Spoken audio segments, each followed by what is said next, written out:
A Biblioteca Humana de Galicia. Un proxecto de recuperación e divulgación do patrimonio oral e inmaterial de Galicia a través da creación sonora e do podcast.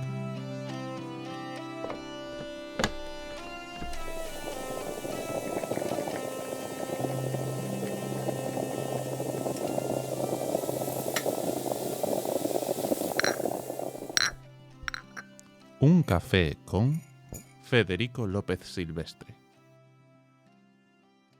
Benvidas e benvidos á Biblioteca Humana de Galicia. Hoxe imos falar cun profesor, cun mestre, un experto na paisaxe, un profesor de Estética e Teoría das Artes na Universidade de Santiago. El chámase Federico Silvestre. Que tal, Federico? Benvido. Hola, bo día.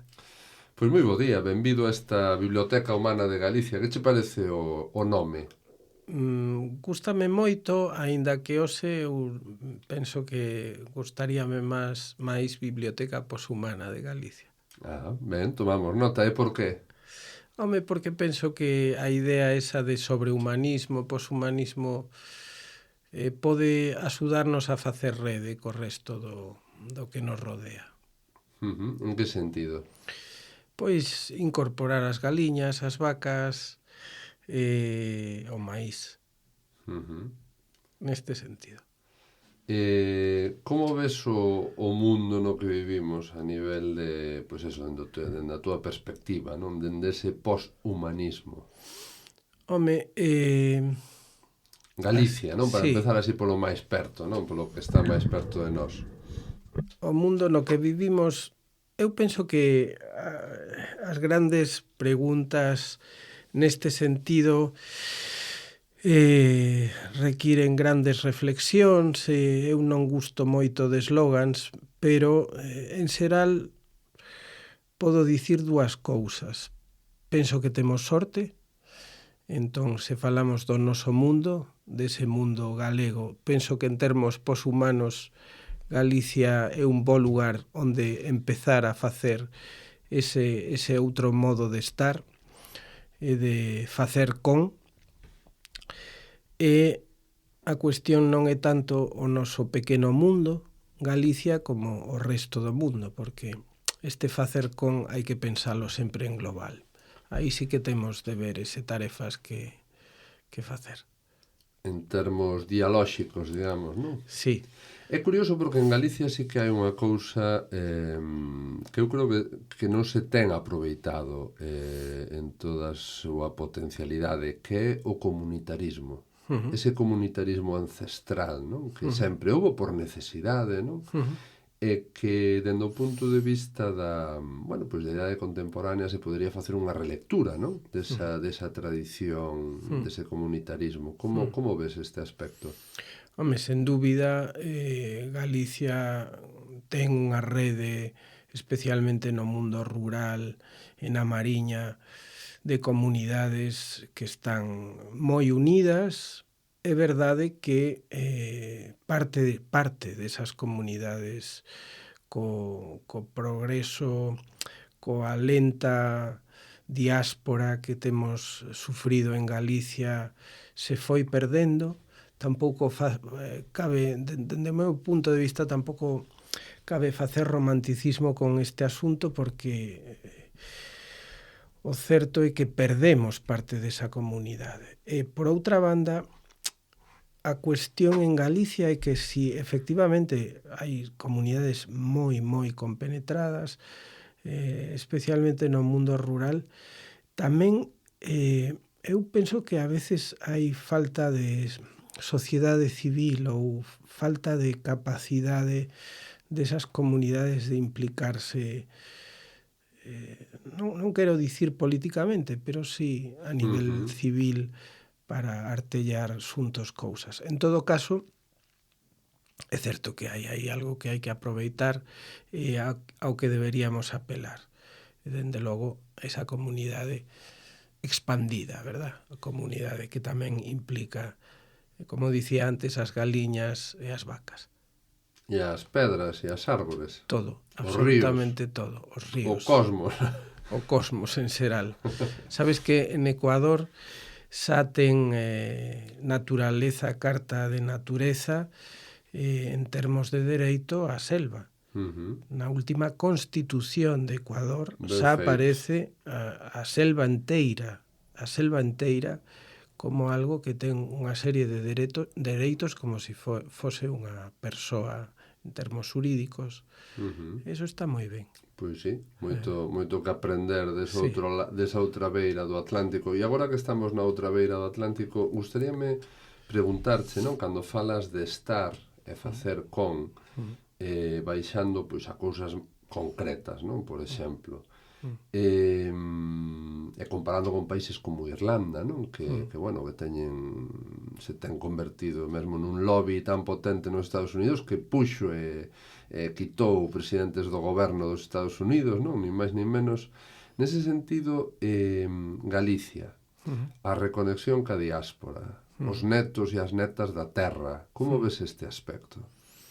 Cal é a relación ou cal é... Ou cal podería ser o papel, non? Desa reconexión, nesa creación de comunidade, non? A ver, podo falar en primeira persoa neste sentido.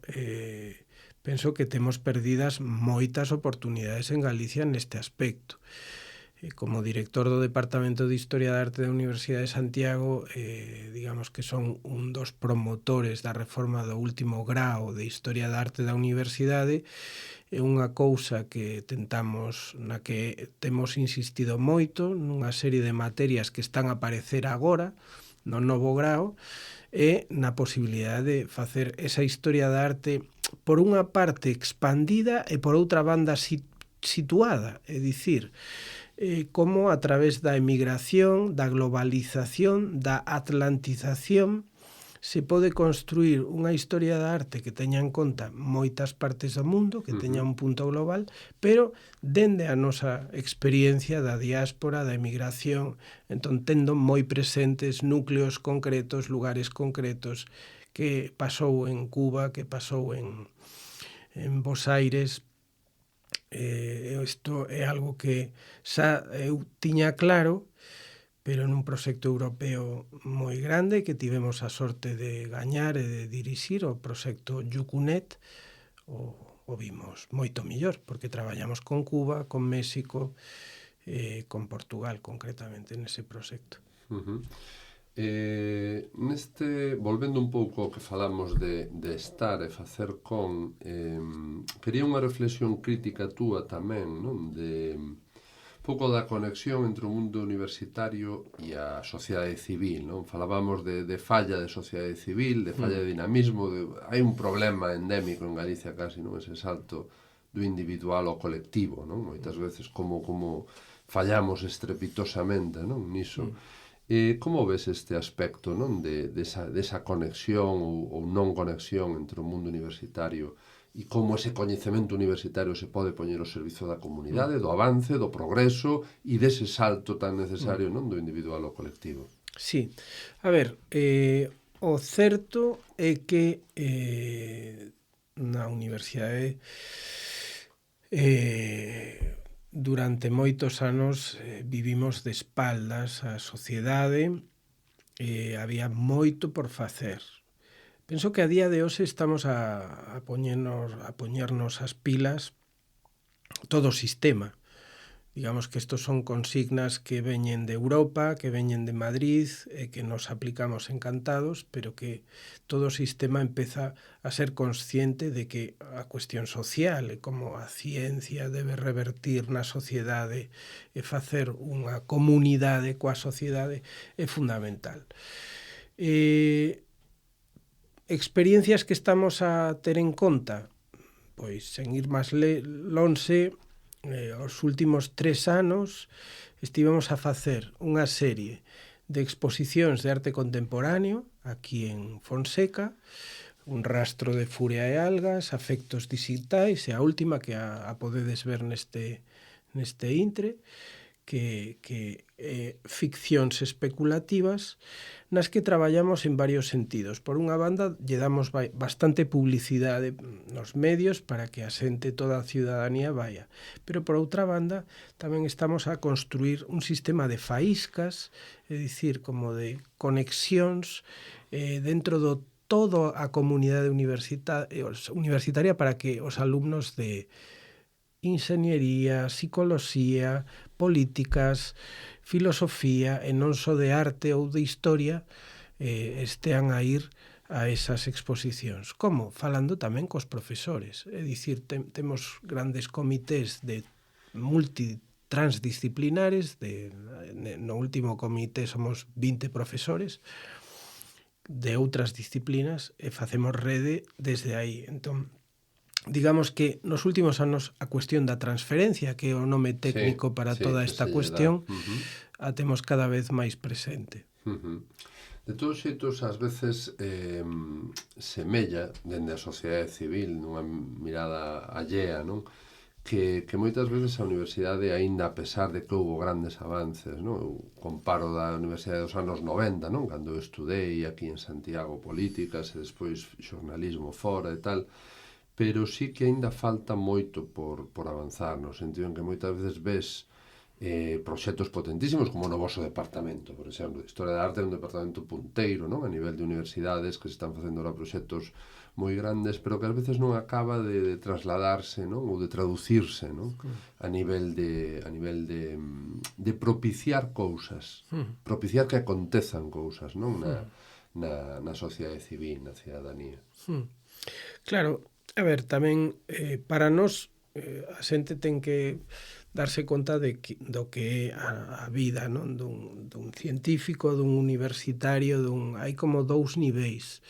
Un primeiro nivel que o día a día, por exemplo, non só dun especialista en química molecular que dialoga con químicos para facer o seu traballo, é que tamén un filósofo ou un historiador dialoga con historiadores ou filósofos para facer o seu traballo e establecer, digamos, un campo que fose menos explorado e que esté por explorar. Entón, aí o nicho ecolóxico é pequeno.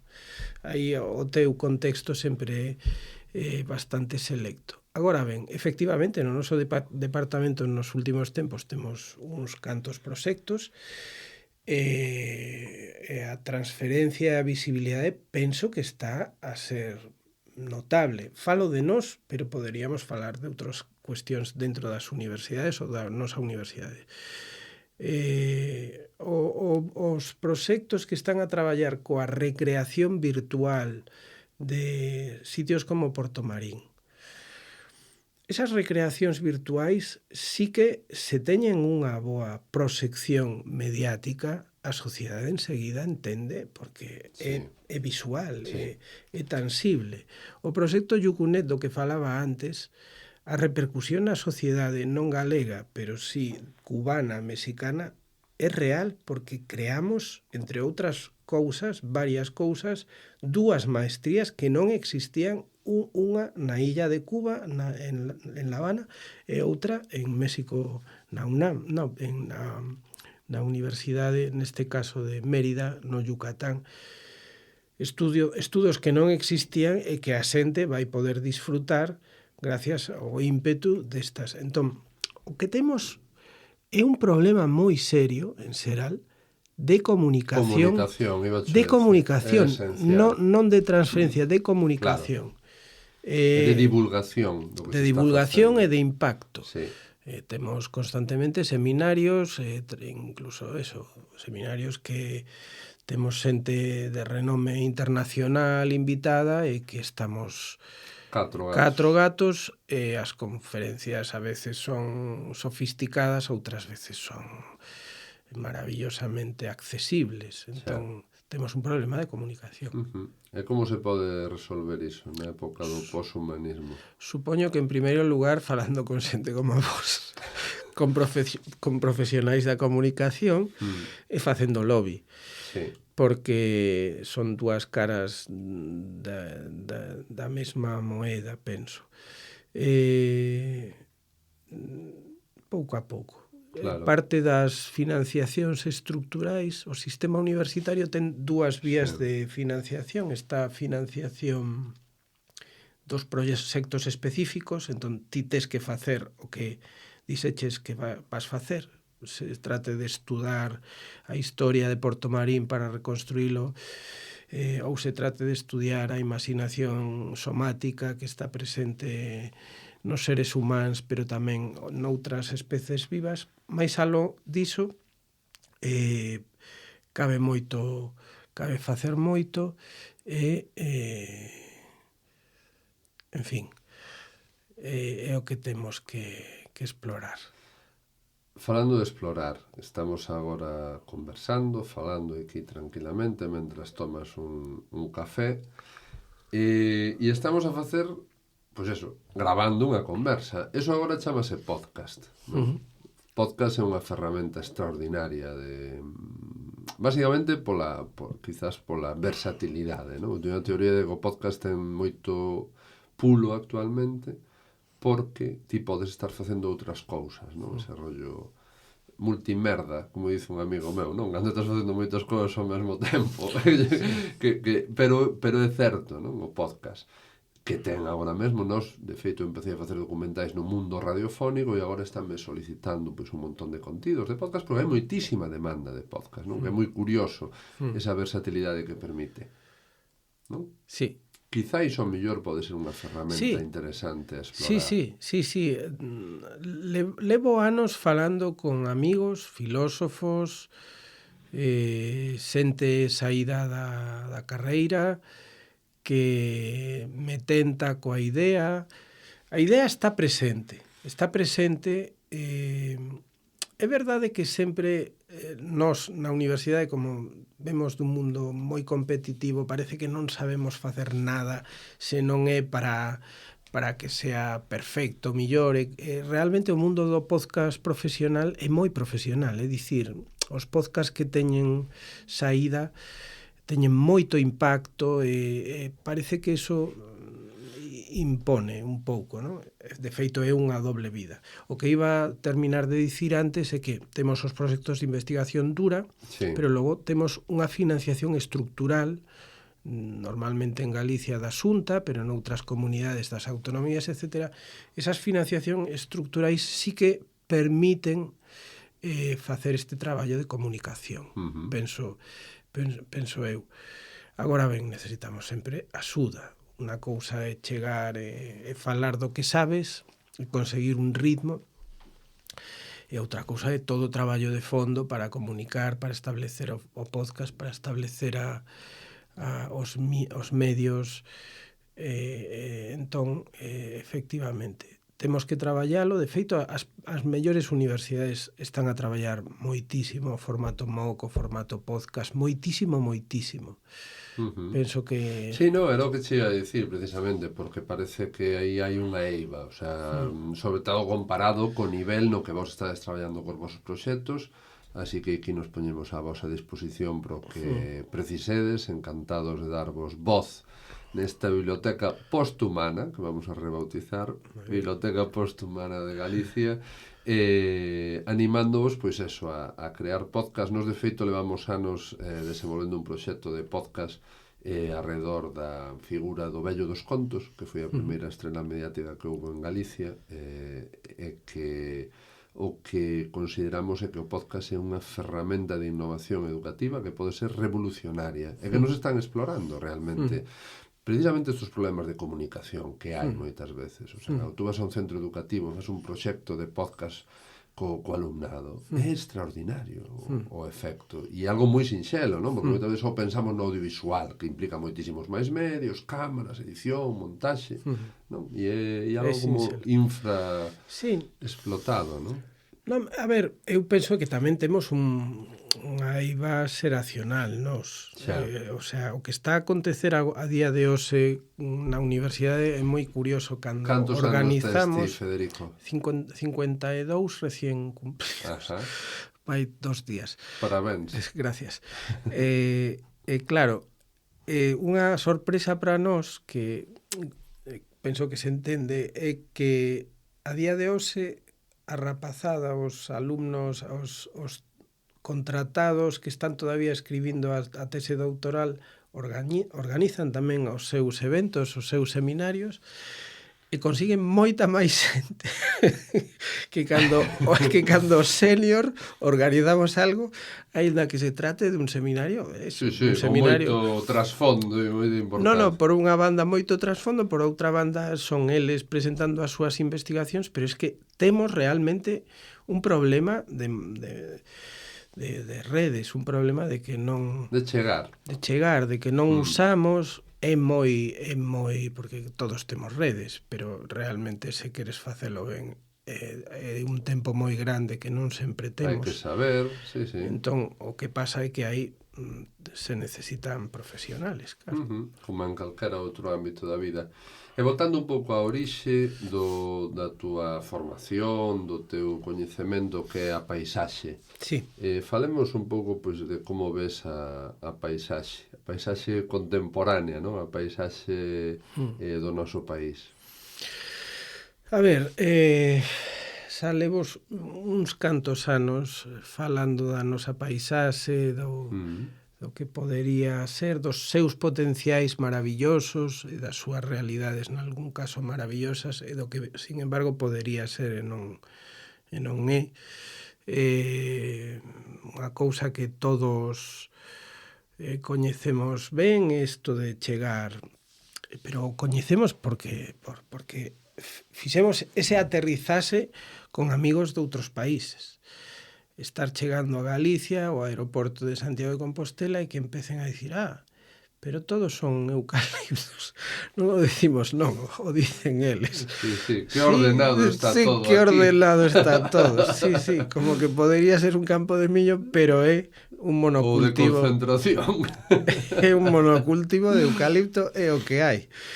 É o que hai, claro. Algún piñeiro por aí tamén. Algún que outro piñeiro implica certa pobreza en termos ecolóxicos, por non decir moita. Eu penso que en Galicia temos que traballar máis a biodiversidade. Penso como esteta que hai unha conexión directa entre biodiversidade e apreciación estética, e penso que estamos programados desde un punto de vista evolutivo puramente darwinista para valorar a biodiversidade e para apreciala estéticamente. Digamos que hai un correlato entre unha cousa e outra. E o que é monocultivo é todo o contrario, implica un empobrecemento máis difícil aprecialo. En ese sentido temos que traballar un pouco na nosa terra, independentemente de que tamén, despois de viaxar moitísimo, podo dicir que a costa galega segue a ser, especialmente a costa norte, unha das costas máis espectaculares e máis salvaxes e máis fermosas de toda Europa. Entón, é un privilexio estar en Galicia, volvemos ao principio, é un privilexio esta nosa paisaxe, pero tamén temos que traballar, sobre todo temos que traballar pensando que queremos. Temos que establecer unha especie de mínimos e non facer políticas cortoplacistas pensando nun ámbito económico que é un ámbito reducido, ao fin e ao cabo. Sí, un luxo, pero unha responsabilidade que nos obriga a estar á altura, non? Do lugar e do momento histórico no que vivimos. Federico Silvestre, foi un placer escoitarte, dialogar contigo nesta Biblioteca Posthumana de Galicia. Moitísimas grazas por acompañarnos. Gracias a vosotros. Bo día. Bo día. A Biblioteca Humana de Galicia. Un proxecto de recuperación e divulgación do patrimonio oral e inmaterial de Galicia a través da creación sonora e do podcast.